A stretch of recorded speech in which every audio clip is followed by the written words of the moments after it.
Bom, domingo passado nós pregamos sobre a vinda do Filho do Homem, iniciando no versículo 29 até o versículo 31, mostrando que após ali a grande tribulação daqueles dias, então há alguns sinais que já estavam preditos no Antigo Testamento, Isaías, Ezequiel, Joel, também no livro de certo modo, de Daniel, e no livro de Apocalipse também está registrado alguns eventos que acompanharão a vinda do Senhor. O sol escurecerá, né?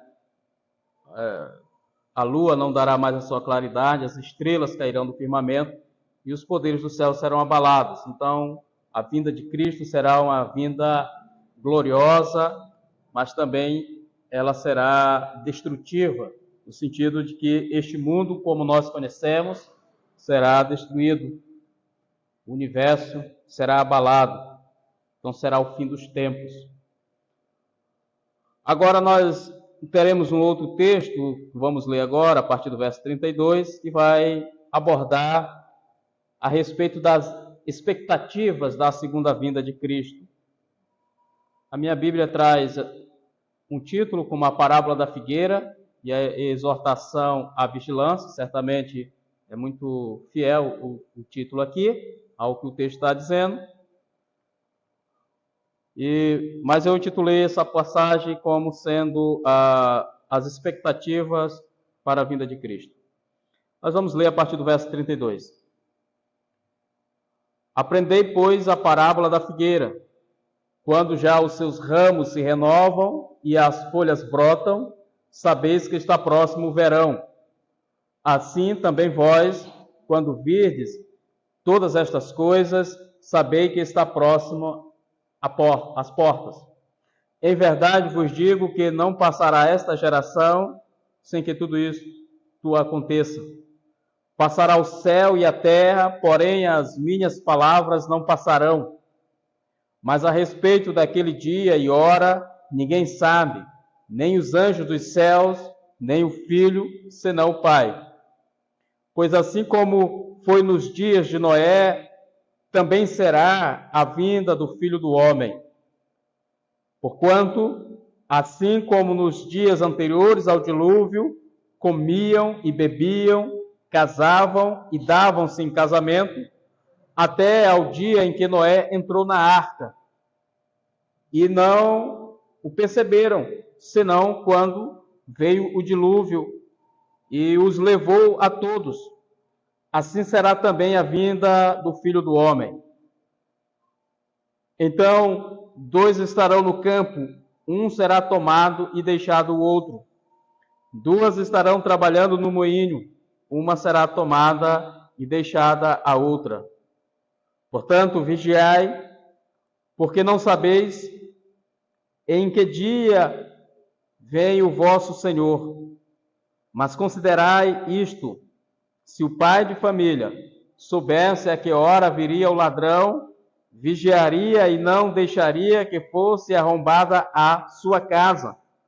Por isso ficai também vós apercebidos, porque a hora em que não cuidais, o Filho do Homem virá. Vamos orar, irmãos. Obrigado, meu Pai, por esta palavra que foi lida neste momento.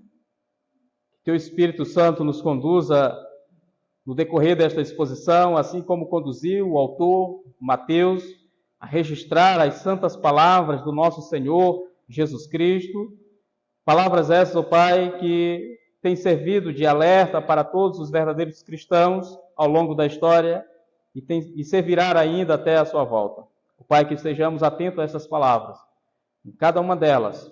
Ó Pai, por mais que algumas sejam de difícil interpretação, mas o Senhor Deus possa clarear a nossa mente, o nosso entendimento, o autor venha trazer entendimento a cada um de nós neste momento. É a oração que te peço, meu Pai, no nome de Jesus, que vive e reina para todos sempre. Amém. Amém. Irmãos, como eu disse, a passagem ela tem alguns pontos aqui que não são tão simples a interpretação. No entanto, nós não vamos nos ater em polêmicas aqui. A questão nossa é trazer a verdade e o reforço que Jesus traz a essa mensagem. Ele está o tempo todo, no capítulo 24, falando da sua segunda vinda, falando do princípio das dores, da grande tribulação e da sua vinda, como nós vimos no domingo passado. Mas aqui, no versículo 32 em diante, o texto que nós acabamos de ler, Jesus, depois de ter falado da sua vinda, ele agora começa a reforçar esses conceitos através de imagens, de ilustrações, para que fique melhor fixado na mente dos seus ouvintes. Jesus utiliza esse método sempre. Nós vamos ver mais na frente, próximo domingo, a parábola do bom servo, do servo bom e do servo mau.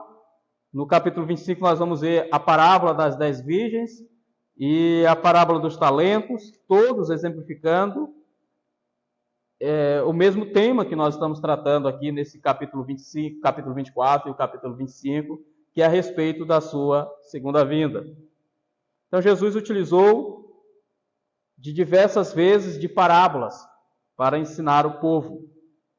E aqui, quando ele está reunido com seus discípulos, ele faz a mesma coisa. Ele começa a utilizar a parábola da figueira para explicar aos seus discípulos que a sua vinda, quais são os sinais que antecedem a sua vinda. Quando eles observarem esses sinais, então eles perceberão que Jesus está próximo. Muito bem, então vamos lá ao texto propriamente dito, o versículo 32. Ele começa falando da parábola da figueira. Ele chama a atenção o seguinte: aprendei, pois, a parábola da figueira. Quando já os seus ramos se renovam e as folhas brotam, sabeis que está próximo o verão.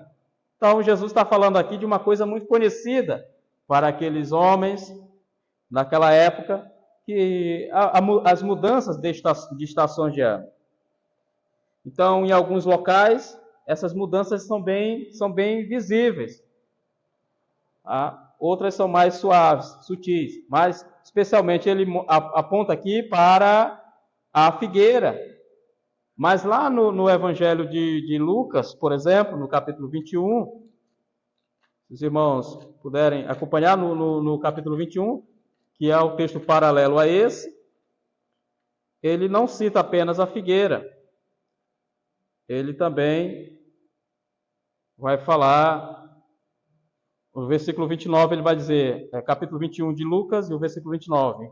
Ainda lhe propôs uma parábola dizendo: vede a figueira e todas as árvores. Ou seja, ele não fala aqui em Lucas, ele não menciona apenas a figueira, mas também todas as árvores, todas as outras árvores. Elas começam a demonstrar sinais da mudança de estação. Está próximo o verão. E segundo a parábola aqui de Jesus, os seus ramos se renovam e as folhas começam a brotar. Então, quando Jesus está colocando isso aqui, mais ou menos, também alguns dizem que, de acordo com aquilo que está no texto anterior, que nós podemos ver no versículo 29, que diz: logo em seguida a tribulação daqueles dias, o sol escurecerá, a lua não dará mais a claridade, as estrelas cairão do firmamento e os poderes do céu serão abalados. A ideia das estrelas que caíram no firmamento é como se também fossem as folhas das figueiras que caíram de repente por causa das ventanias, os ventos fortes. Alguns entendem assim. Muito bem, mas o princípio geral aqui é que Jesus ensina que, assim como aqueles homens saberiam perfeitamente identificar uma mudança de estação, era também perceptível que eles identificassem a volta de Cristo, quando estivesse se aproximando da volta de Cristo. Jesus apresentou os sinais que antecederão essa volta. Ele falou do princípio das dores. Ele demonstrou claramente alguns princípios, algumas coisas, alguns eventos que antecederão a volta de Cristo. Então, para nós, os cristãos, os servos de Deus, nós que observamos a sua palavra, não será uma surpresa, no sentido de que nós poderemos dizer, eu não estava esperando. Não, nós estávamos sim aguardando, e nós estávamos nessa santa expectativa da volta de Cristo, assim como a gente vai ver mais à frente, o Noé estava se preparando para aquele grande dilúvio. Mas as pessoas de fora da família de Noé não deram crédito. E eles foram apanhados de surpresa, foi repentino para eles. Mas para Noé não. Então, da mesma sorte que para nós não deve ser. É por isso que nós devemos estar vigilantes. O versículo 42, nós veremos mais à frente, vai dizer, portanto, vigiai, porque não sabeis o dia, não sabeis em que dia vem o vosso Senhor. Nós não sabemos o dia, mas nós devemos estar preparados, porque a volta do Senhor se aproxima a cada dia e os eventos se intensificam cada dia. E nós já temos visto isso. Muito bem, então, essa parábola aponta para isso. E aí ele continua, extraindo lições dessa parábola. No versículo 33, ele vai dizer, assim também vós, quando virdes todas estas coisas, sabei que está próximo à porta. Ou seja, quando vocês observarem tudo isso que eu já falei, ele não está falando aqui da figueira, especialmente, mas ele está falando desses acontecimentos que nós já estudamos até agora, no capítulo 24, desses sinais. Então, quando vocês virem esses sinais acontecendo, então fiquem atentos, porque está próximo à porta. O Senhor está breve, virá. No versículo 34, ele vai dizer uma coisa que tem sido motivo de muito debate. O versículo 34 ele diz, em verdade vos digo que não passará esta geração sem que tudo isto aconteça. De que geração Jesus está falando? Será a geração do seu tempo? Esta geração, irmãos, o máximo que elas conseguiram alcançar foi possivelmente ali a destruição de Jerusalém nos anos 70, depois de Cristo. Então, a dúvida é se Jesus está falando aqui dos judeus, porque há pelo menos duas interpretações aqui que a gente pode considerar, há muitas outras, eu não vou tratar todas elas, mas uma diz respeito ao povo de Israel. Então, geração, na Bíblia, às vezes, ela é colocada como uma nação. Então, não um período de 10 anos, 20, 30 anos, ou 50 anos, ou 100 anos, mas todo um povo durante toda a sua história. Alguns interpretam assim. Então, eu confesso aos irmãos, esse versículo não é simples, tá? Mas nós não devemos criar nenhuma doutrina em cima de um versículo que não é fácil a sua interpretação. Esse é um princípio básico da interpretação bíblica. Então, quando nós tivermos um versículo de difícil interpretação, nós devemos, então, recorrer a outros para entender o que está sendo dito. Ou não devemos fundamentar nenhuma doutrina em um versículo que tem uma interpretação muito divergente. Mas tudo bem. Aqui, quando ele diz, não passará esta geração sem que tudo isso aconteça, alguns dizem que é aquela geração até os dias da destruição de Jerusalém, nos anos 70, mas o texto aqui está falando da vigilância, no sentido da volta de Cristo, da sua segunda volta. Então, certamente não pode ser aplicado ao que aconteceu em Jerusalém nos anos 70. Pode ser a própria Jerusalém, a própria Israel, que vai estar presente, vai ser preservada por Deus até que ele volte? Pode ser. Há textos no Antigo Testamento que apontam para Israel, o povo de Israel, como sendo geração. Não em um período de tempo, mas uma nação como um todo. É uma interpretação possível. Outra interpretação disse respeito à igreja. Eu confesso aos irmãos que fico entre essas duas. Não tenho uma posição muito definida. No entanto, isso não é nenhum problema para nós. O versículo 35, ele vai dizer o seguinte, passará o céu e a terra, porém as minhas palavras não passarão. Porém as minhas palavras não passarão. Veja como Jesus está dizendo o seguinte: olha, eu estou falando da minha vinda. Há eventos que antecedem a minha vinda. Tudo que eu digo para vocês, podem anotar, vai acontecer, porque o que eu digo, as minhas palavras não passarão. Passarão os céus e a terra, porém as minhas palavras permanecerão. Mostra, irmãos, a importância da palavra de Deus, como ela é inerrante, ela é infalível, ela é eterna. Tudo pode se passar, céus e a terra. Inclusive, nós estamos vendo aqui que com a volta de Cristo, os poderes celestiais, os poderes do universo serão abalados. A lua, o sol, as estrelas perderão, cairão, as estrelas cairão do céu, o universo será enrolado como se fosse um rolo. Essa é a imagem que Apocalipse nos mostra. Ou seja, então entrará em colapso. Então até os céus e a terra passará. No entanto, a palavra de Deus é eterna. E é nisso, irmãos, que nós estamos fundamentados. É na palavra de Deus. Por isso que ela deve ser valorizada sempre. Nós temos a palavra de Deus, irmãos, nós não precisamos de outras revelações, nós não precisamos de sonhos, de visões. Nada disso nos é útil nos dias atuais. O que é útil para nós é a palavra de Deus. Por mais que venha um anjo do céu e pregue um evangelho que vai além do que vos temos pregado, seja maldito. É isso que Paulo diz em Gálatas capítulo 1, versículo 8. Então, passará os céus e a terra, porém as minhas palavras não passarão. Versículo 36. Mas a respeito daquele dia e hora, ninguém sabe, nem os anjos dos céus, nem o Filho do homem, nem o Filho, senão o Pai.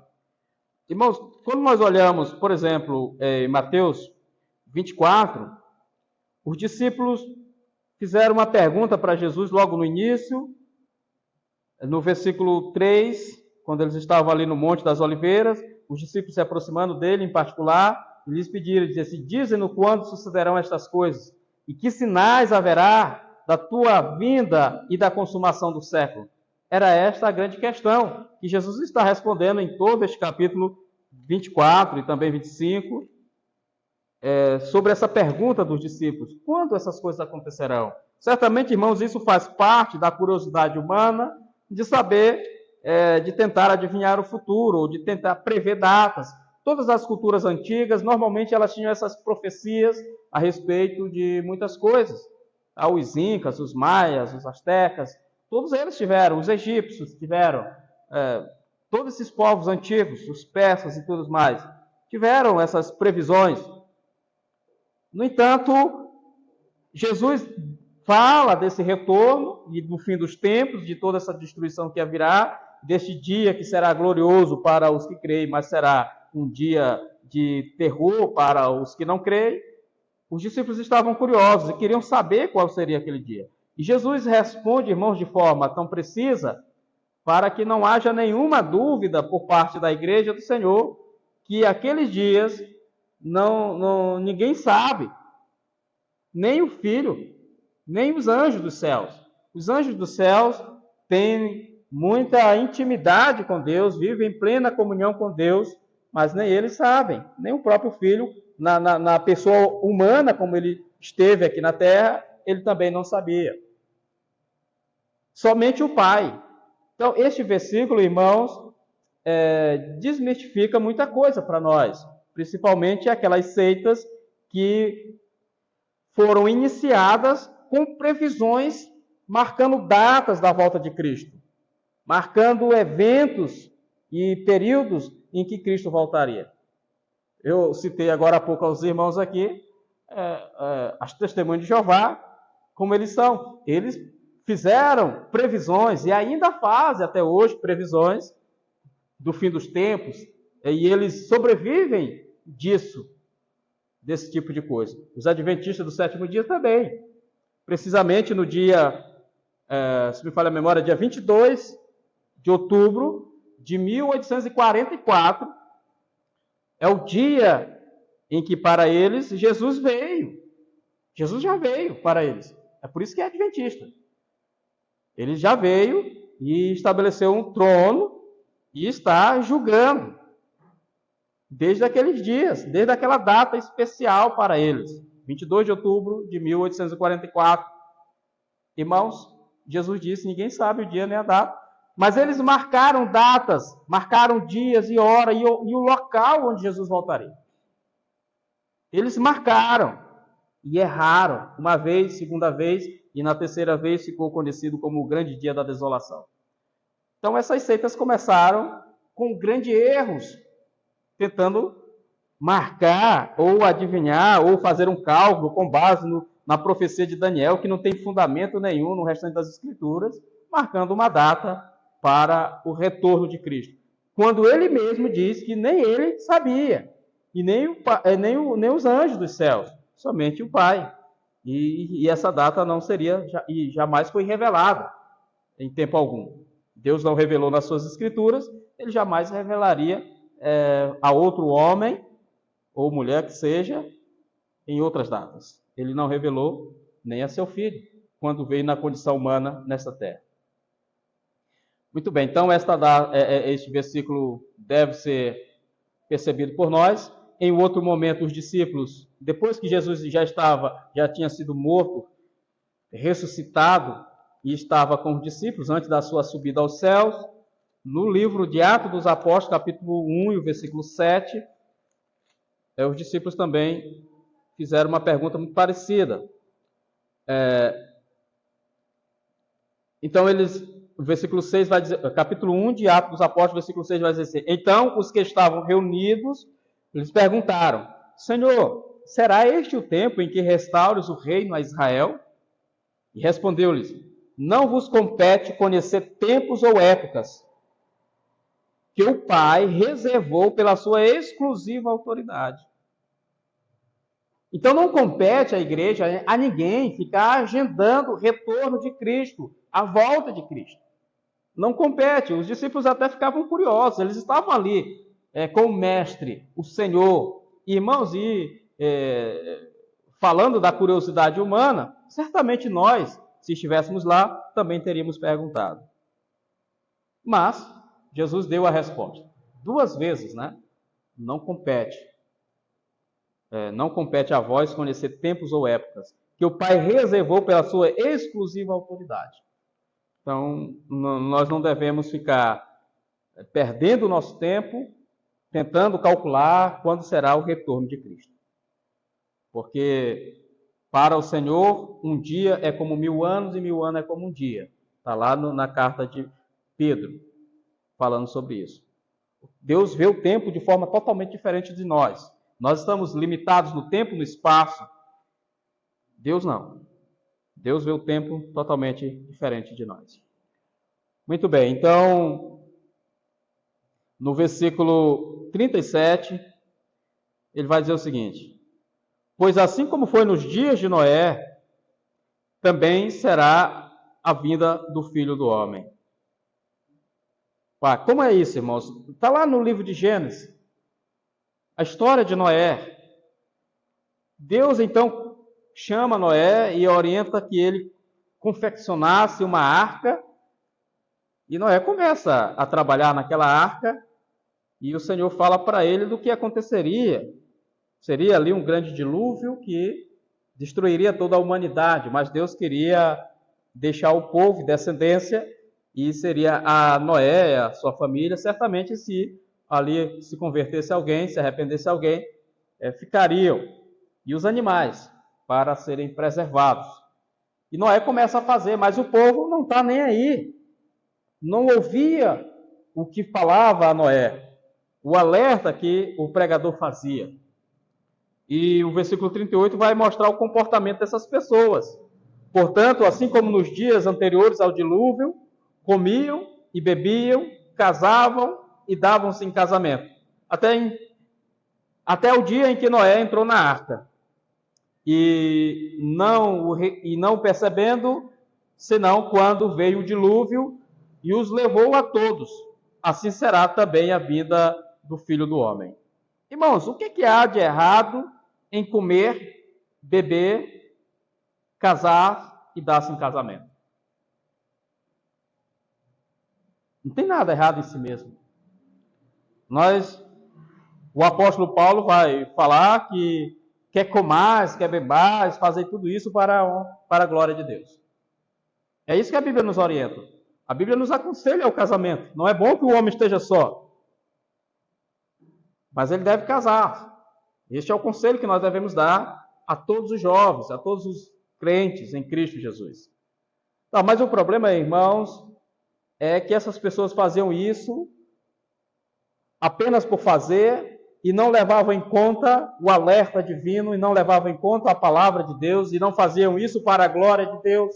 Então, tudo que nós devemos fazer, quer comais, quer bebais, quer seja o casamento, um trabalho, tudo que nós devemos fazer deve ser feito para a glória de Deus.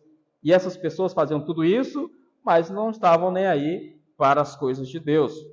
Não estavam apenas no ativismo deles, buscando os seus próprios interesses, buscando os seus próprios projetos, e não ligavam em nada para as coisas de Deus e para aquilo que Noé estava fazendo, e a grande obra que Noé estava fazendo, e também para a sua pregação, para o seu alerta. As pessoas simplesmente ignoraram o pregador, como fazem nos dias de hoje. É isso que Jesus está dizendo, olha, e não percebendo, senão quando veio o dilúvio e os levou a todos. Assim será também a vinda do Filho do Homem. As pessoas não vão estar aguardando, elas vão estar se divertindo, elas vão estar curtindo a vida, elas vão estar correndo atrás de dinheiro, de fama, mas elas não têm prazer em Deus, elas não buscam a Deus, elas estarão todas assim. E de repente, quando o Senhor chegar, voltar para elas, é como foi nos dias de Noé. A porta da arca vai se fechar e não haverá mais oportunidade para que essas pessoas se arrependam. O tempo da oportunidade é antes dessa segunda vinda de Cristo, porque após o momento em que Cristo voltar, é a mesma coisa de quando Noé fechou a arca. Não houve mais oportunidade, não houve mais chance de que alguém fosse salvo. Então a oportunidade é esse período, é agora e não depois. Depois que Cristo voltar, não há mais oportunidade. E a gente vai ver isso mais na frente aqui, no versículo 40 e 41. Então veja o que é dito. No versículo 40 diz: então 2 estarão no campo, um será tomado e deixado o outro. 2 estarão trabalhando no moinho, uma será tomada e deixada a outra. Irmãos, será assim na vinda do Filho do Homem. O arrebatamento que tanto se prega, que tanto se fala, acontecerá dessa forma. Não será algo secreto, no sentido de que vai vir antes e vai, como acontece nessas séries, deixados para trás ou coisa nesse sentido. Veja, irmãos, essas pessoas que foram deixadas aqui, não haverá mais chances para que elas se arrependam. Aqui, nesse momento, o Senhor vai recolher os seus escolhidos, como é dito, a gente já viu isso aqui nos textos anteriores, falando a respeito do anjo do Senhor. O versículo 31 vai dizer: e ele enviará os seus anjos com grande clangor de trombeta, aos quais reunirão os seus escolhidos dos 4 ventos e de uma a outra extremidade da terra. Será esse momento que um será tomado e deixado o outro. É quando o anjo do Senhor passará e vai recolhendo os seus para estarem com o Senhor. Então, esse evento será um evento único. É isso que é interessante, essa maneira de interpretar, que eu considero ser precisa, mas correta, porque não são eventos separados. É um evento único. Cristo volta e ele vem com grande som de trombeta. Não é uma coisa que Jesus volta e as pessoas vão estar perguntando: será que ele voltou? Onde é que ele está? Não, todo olho verá, será visível, e com som de trombeta, muito som meio de trombeta, e os eleitos serão recolhidos, e os reprovados serão deixados. Observe, irmãos, que aqui nós temos a doutrina da reprovação claramente expressa no verso 40 e 41. Deus vai, e Cristo, através dos anjos, vai recolher os eleitos e os não eleitos, os que são reprovados, aqueles que são destinados para a perdição, serão deixados. Não haverá mais chance para eles, não haverá perdão para eles. Próximo domingo nós vamos estudar o capítulo 16 de Provérbios, na Escola Bíblica Dominical, e o versículo 4 diz o seguinte: o Senhor fez todas as coisas para determinados fins, e até o perverso para o dia da calamidade. Há dúvidas de que foi Deus que destinou as pessoas ao inferno? De que é Deus que destina as pessoas à perdição eterna? Não, irmãos, não é. É Deus mesmo, tá? Então, quando ele toma um para si e deixa o outro, ele já o enviou ao inferno. Isso está claramente provado aqui. Então, dois estarão no campo. Um será tomado e deixado o outro. Duas estarão trabalhando no moinho. Uma será tomada e deixada a outra. Aqui o moinho é de pedra, mais simples, porque tinha um moinho que era movido por animais, jumentos principalmente, mas nesse caso aqui não, era um moinho que era usado ali por duas pessoas, e mulheres ali estavam trabalhando nesse moinho, é a imagem que Jesus coloca aqui, uma será levada e deixada a outra. Ou seja, haverá uma grande divisão nesse dia. Marido será levado e deixado a mulher, ou vice-versa, mulher será tomada e deixada o marido. Você já imaginou? O pai será tomado, os filhos serão deixados, o irmão será separado do irmão, nunca mais serão vistos, não terão tempo de despedida. Irmão, será realmente um dia alegre e muito triste. Um dia de grande tristeza, de dor, sofrimento para os incrédulos, porém um dia de grande alegria para os que creem. Então, serão tomados, não haverá aquela oportunidade de despedida, um abraço, ou adeus, ou até logo, não tem dessa não. Meus irmãos, será um tomado para estar com o Senhor para sempre. Os demais serão destinados à perdição eterna. É isso que o versículo 40 e o 41 falam. E aí vem o versículo 42, fazendo o grande alerta. Jesus diz, portanto, vigiai, porque não sabeis em que dia vem o vosso Senhor.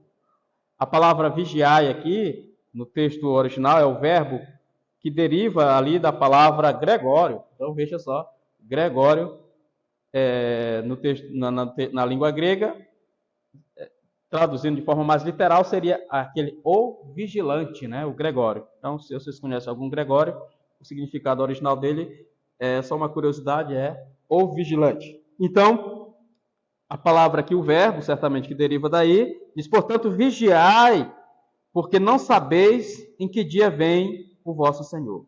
Então, para nós, irmãos, não será uma surpresa, de fato. Será também assim, se nós formos obedientes à palavra, seremos então como Noé, por exemplo. Estaremos sim, trabalhando, aguardando aquele dia, a expectativa pela volta de Cristo, porque é assim que a Bíblia nos diz. Não seremos apanhados de surpresa. Mas para os incrédulos, será um dia de surpresa, será algo muito repentino para eles. Mas nós que conhecemos a palavra, os sinais estão aí, nós devemos observar estes sinais, não ficar marcando e prevendo qualquer data, porque a volta de Cristo será, de certo modo, imprevisível, não tem como prever essa volta, o dia e a hora, né? Mas nós teremos os sinais que poderemos nos preparar, devemos estar preparados para o retorno do Senhor. Como nós veremos nos próximas parábolas, especialmente a parábola das 10 virgens, onde 5 delas se prepararam de forma adequada e as outras 5 não se prepararam para aguardar o noivo. E depois elas estavam lá batendo a porta, querendo entrar, mas elas não puderam entrar, porque elas foram negligentes e não se prepararam de forma adequada. Então, é esse princípio que nós estamos vendo aqui. Jesus está dizendo, portanto, vigiai, porque não sabeis o dia em que o vosso Senhor vem. E aí ele usa mais uma imagem, mais uma ilustração, que é a de um pai de família. O versículo 43 ele vai dizer: mas considerai isto, se o pai de família soubesse a hora, a que hora viria o ladrão, vigiaria e não deixaria que fosse arrombada a sua casa. Por isso ficai também vós apercebidos, porque a hora em que não cuidais, o Filho do Homem virá. Então, nós sabemos, irmãos, que a nossa casa, uma hora ou outra, pode ter um invasor, um ladrão pode entrar. Então, o que nós fazemos? Nós nos preparamos, nós fazemos muros, nós colocamos fechadura, nós fechamos as portas, nós criamos um cachorro lá para proteger o quintal, nós colocamos vigilância. Hoje em dia tem as câmeras de segurança, tem tantas maneiras de proteger a casa. Então nós fazemos o papel, o dever de casa, porque nós não sabemos a hora. Porque se nós soubéssemos a hora em que o ladrão viria, não havia necessidade desse cuidado. Poderia deixar a porta aberta, não tem problema não, o ladrão só vai vir no outro mês, não tem nenhum, não, pode ficar sossegado, deixa as portas abertas aí para entrar uma ventilação. Mas não, nós vamos lá e fechamos a porta. Então, é esse alerta que Jesus está fazendo para nós. Porque se o pai de família soubesse a hora em que viria o ladrão, ele então vigiaria só naquele momento e ficaria despreocupado o resto do tempo. Se alguém disser, olha, as portas estão abertas, não, mas não se preocupa não, eu sei o dia que o ladrão vem, não vou estar preocupado. Então, o que Jesus está dizendo assim é que nós devemos estar em prontidão, em alerta máxima, o tempo todo. Assim como acontece no mundo militar. No mundo militar, os exércitos, os soldados, quando estão em campo de batalha, estão em guerra, no campo, eles nunca ficam sem a vigilância. Toda vez que a tropa está descansando, sempre há os sentinelas, sempre há aquelas pessoas que ficam revezando. Faz o primeiro turno, o segundo turno. E lembro muito das revistas que eu lia na adolescência, de faroeste, quando eles acampavam no deserto, no local deserto, à margem de um rio, debaixo de uma árvore, qualquer coisa. Aí eles já combinavam quem fazia o primeiro turno, quem fazia o segundo, e assim um dormia, enquanto o outro vigiava. Depois revezavam e passavam a noite em vigilância, porque a qualquer momento o inimigo poderia atacar. Poderiam ser atacados tanto por homens como por animais também. Então, como igreja do Senhor, nós precisamos estar o tempo todo em vigilância. Por isso que nós devemos orar e vigiar. Vigiar. O problema, irmãos, é que as pessoas não entendem isso. As pessoas, elas estão desapercebidas. Elas acham que isso vai demorar ainda. E por mais que demore, elas estão descansando. E nós não devemos ser apanhados de surpresa. Devemos estar em prontidão o tempo todo. Portanto, vigiai, porque não sabeis em que hora, em que dia vem o vosso Senhor. Então, este é o ensino. E aí o versículo 43, como nós já falamos, né? Mas considerai isto, se o pai de família soubesse a hora, a que hora viria o ladrão, vigiaria e não deixaria que fosse arrombada a sua casa. Por isso ficai atentos também vós apercebidos, porque a hora em que não cuidais, o Filho do Homem virá.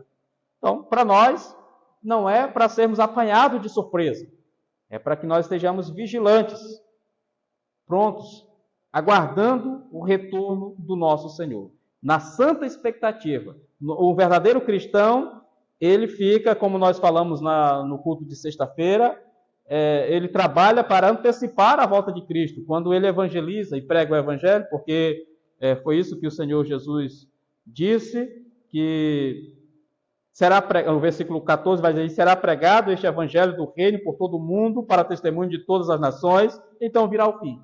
Então, se nós queremos apressar a volta de Cristo, então devemos anunciar o evangelho do Senhor o máximo possível, porque Jesus só voltará depois que o evangelho for pregado por todo o mundo. Então, irmãos, essa é a mensagem de hoje, para que nós estejamos vigilantes nesta santa expectativa da volta, do retorno triunfal do nosso Senhor, que será um grande e terrível dia do Senhor, como é dito na sua palavra. E grande dia para os que creem, terrível dia para os que não creem, para os desobedientes, para os descrentes, para aqueles que zombam da fé, para aqueles que negam a divindade de Cristo, como nós vimos agora há pouco, dessas seitas que dizem que Jesus não é Deus. Então essas pessoas serão apanhadas e serão lançadas e deixadas e lançadas no inferno, se elas não se arrependerem antes, é lógico. Meus irmãos, a necessidade de vigilância o tempo todo por parte da igreja. Nós devemos estar atentos, aguardando o retorno do nosso Senhor, mas também devemos estar atentos a essas pequenas invertidas de Satanás, essas cartas, essas literaturas, essas pregações falsas, ensinos errados, doutrinas falsas, os falsos mestres. Devemos estar atentos a isso o tempo todo, porque nós não devemos ser presas desses incrédulos, dessas pessoas que pregam um falso evangelho. Porque senão, irmãos, teríamos crido em vão. Será? Então essa é a palavra que eu tenho hoje a trazer aos irmãos, com respeito ao retorno de Cristo, com respeito à volta do nosso Senhor. Próximo domingo, se Deus nos permitir e der graça, nós vamos tratar sobre a parábola do bom servo e do mal, né? A parábola do servo bom e do mal. Que Deus em Cristo possa abençoar os irmãos, as irmãs, com essa passagem. E vamos finalizar o capítulo 24 no próximo domingo, se Deus em Cristo nos permitir. Vamos orar, irmãos, ao nosso Deus, agradecer ao Senhor. Pai, obrigado por este momento, porque diante da Tua palavra, Deus, a Tua igreja neste momento ouviu atentamente o que diz a Tua santa palavra. Que Teu Espírito Santo, Pai, nos conduza sempre, Pai, guiado por esta palavra. Que a pregação, Pai, seja preferida sempre em nosso meio, a verdadeira pregação da palavra, para a nutrição da Tua igreja, para suprir as necessidades da Tua igreja, Senhor Deus. E assim, o Pai, dê-nos da Tua graça, no nome de Jesus eu te peço. Amém. Amém. Que Deus abençoe os irmãos.